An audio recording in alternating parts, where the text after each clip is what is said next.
kasih-Mu kepadaku. Engkau telah berkorban, selamatkanku,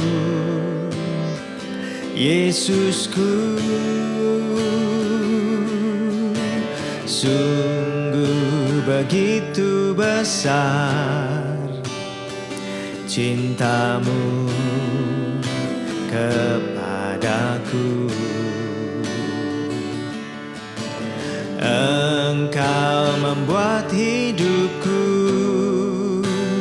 jauh lebih berharga.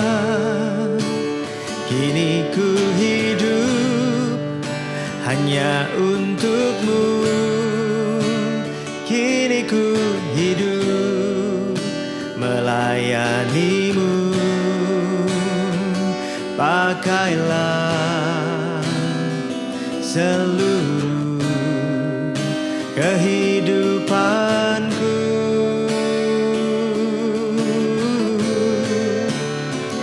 Karena ku ingin menghargai semua pengorbanan-Mu yang telah tebus diriku dari kutuk dosa.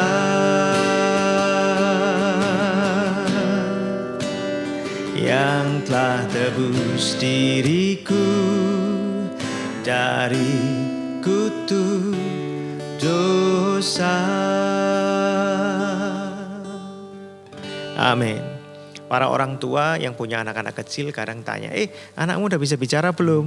Oh sudah. Nah, belajar berbicara itu bukan cuman di usia 1, 2, 3 tahun, tapi ternyata itu seumur hidup. Bahkan saya pun juga harus belajar berbicara dengan baik dan bijaksana.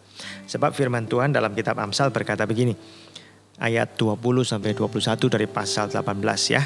Perut orang dikenyangkan oleh hasil mulutnya. Ia dikenyangkan oleh hasil bibirnya.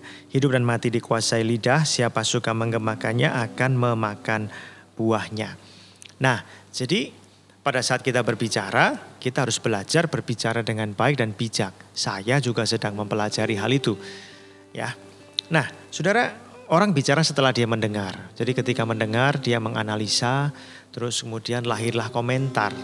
Kalau zaman dulu kita baca berita atau dengar berita, dibuat oleh si jurnalis, kemudian sudah difilter kan, kemudian diajukan ke editor, diajukan ke kepala editor, atau orang lain lah. Setelah verified semuanya, difilter dengan baik, baru disetujui dan diterbitkan. Jadi konsumen mendengar atau membaca dalam bentuk yang sudah matang. Tapi zaman sekarang ada banyak media sosial ya, orang bikin konten ya, dan mereka ngomong aja. Dan menyebarkannya juga lebih gampang kan, pakai aplikasi pesan macam-macam, cepat sekali nyebarnya. Dan kadang-kadang kalau kita dengar berita, latah kita juga bisa ikut menyebarkan berita itu, padahal kita juga mungkin belum tahu kebenarannya. Karena apa yang tampak dan apa yang terucapkan seringkali bukanlah fakta yang sebenarnya. Pada saat kita mendengar, ini belum bicara ya, baru mendengar, perhatikan maksudnya dulu. Niat hatinya bagaimana, itikadnya atau motivasinya bagaimana. Baru lihat yang terucap, yang dilakukan. Nah, saya pun belajar akan hal ini. Ya.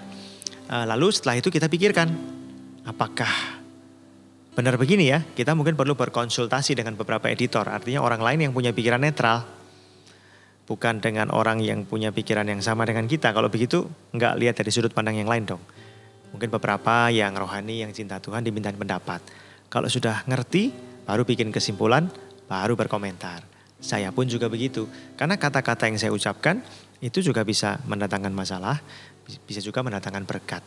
Nah, mari kita belajar bersama-sama untuk berbicara dengan baik. Rupa-rupanya enggak cuma pada waktu kita anak-anak ya, batita atau balita. Sampai sekarang pun bahkan seumur hidup, kita akan terus belajar berbicara. Jadi pakai kesempatan sebaik-baiknya untuk memperbaiki diri kita. Kalau salah, minta maaf dan perbaiki diri kita. Sehingga kita jadi pribadi yang lebih bijak dalam berbicara.